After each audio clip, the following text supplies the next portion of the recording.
Companion Planting oleh Iskandar dari tanamsri.com.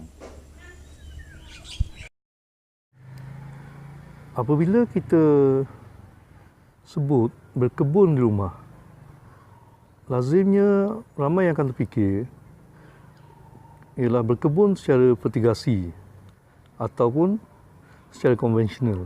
Ini kerana apabila kita berkebun secara vertigasi, kita tidak perlu menggunakan tanah, iaitu kita menanam di dalam polybag. Masalah dia ialah apabila kita tanam dalam polybag secara vertigasi ataupun menanam secara konvensional, kita akan gunakan baja kimia. Jadi pokok yang terhasil secara penggunaan baja kimia ni, dia kelihatan subur. Dia kelihatan subur, tetapi sebenarnya dia adalah pokok yang gemuk.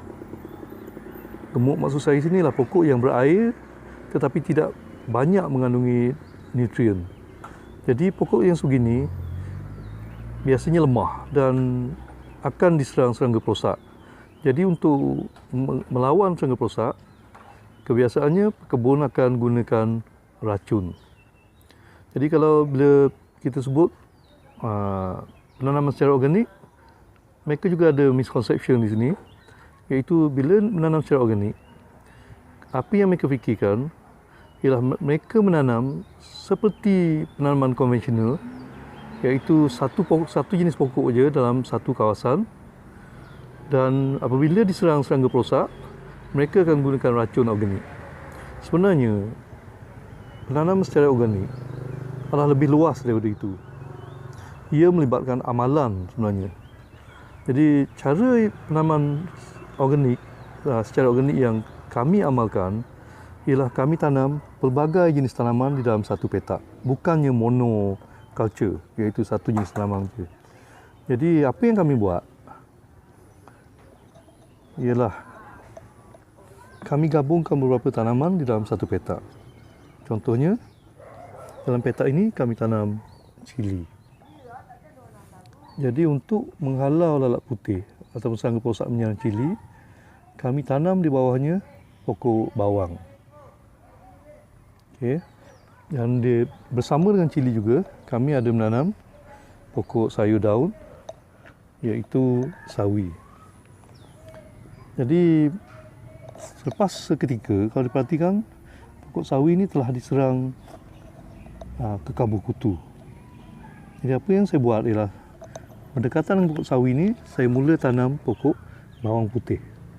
Jadi dengan harapan bawang putih ini akan menghalau kekabut kutu.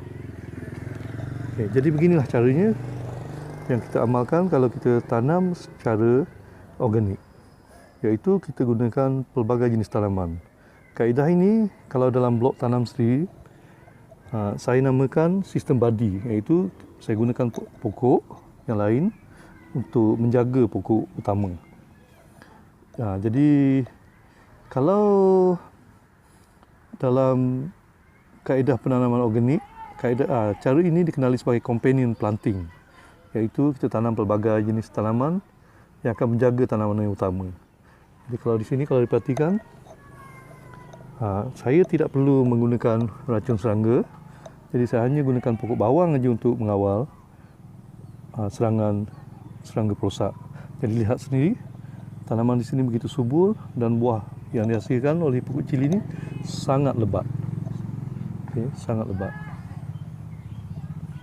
Jadi bagaimana pula kita bekalkan nutrien kepada tanaman ini? Yang itu saya akan bincangkan dalam video yang berikutnya.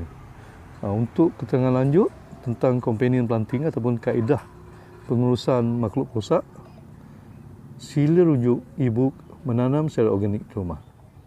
Terima kasih.